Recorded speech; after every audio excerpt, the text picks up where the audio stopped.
Daniel, first of all, you made a lot of people very nervous and then very impressed. How proud are you of yourself, the way you came back from that? Oh, it was amazing. I think it caught me on top of the head and I felt like my knee went, but you know what? I've got a heart of a warrior, and I just listened to my team and the shouts and everything, and I just thought, oh, calm it down, get back to your boxing.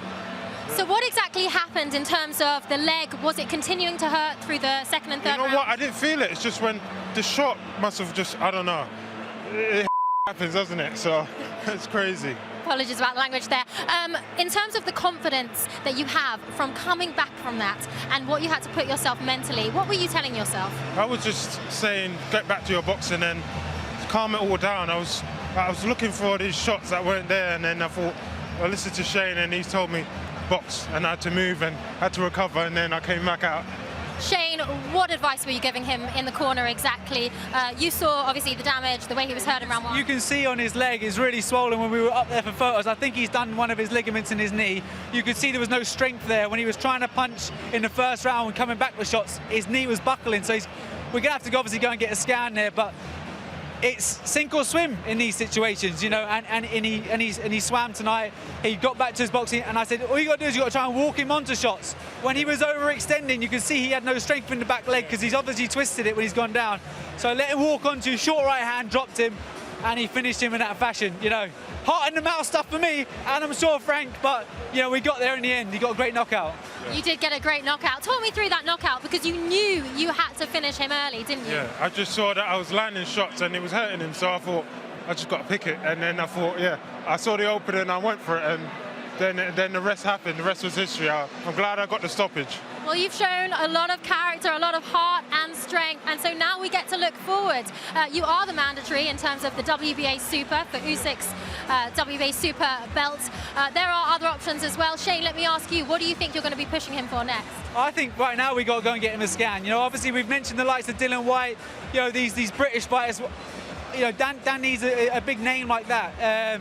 In the UK, he wants to be headlining these shows. So, you know, that's the position he needs to get himself into. But we'll get the scan done, see how long we're going to be out for, and then down to Frank to see who's next.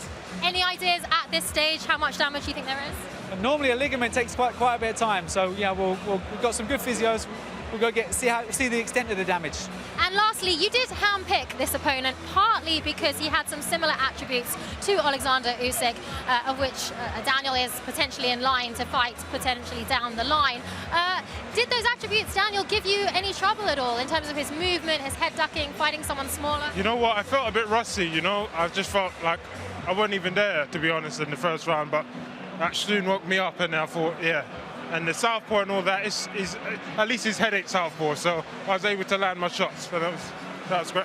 Well, let's bring in your promoter, Frank Warren. I expect you went through a whole range of emotions there, Frank. How are you feeling, and how impressed are you? I'm proud of what Daniel done. I mean, look, when you watch it, you know, I was sitting there watching it, it got caught on the top of the head, and I don't care who you are. I've seen lots of fighters. We've seen that they get a bit discombobulated, but then it got up. And I just could see there was something wrong with his leg.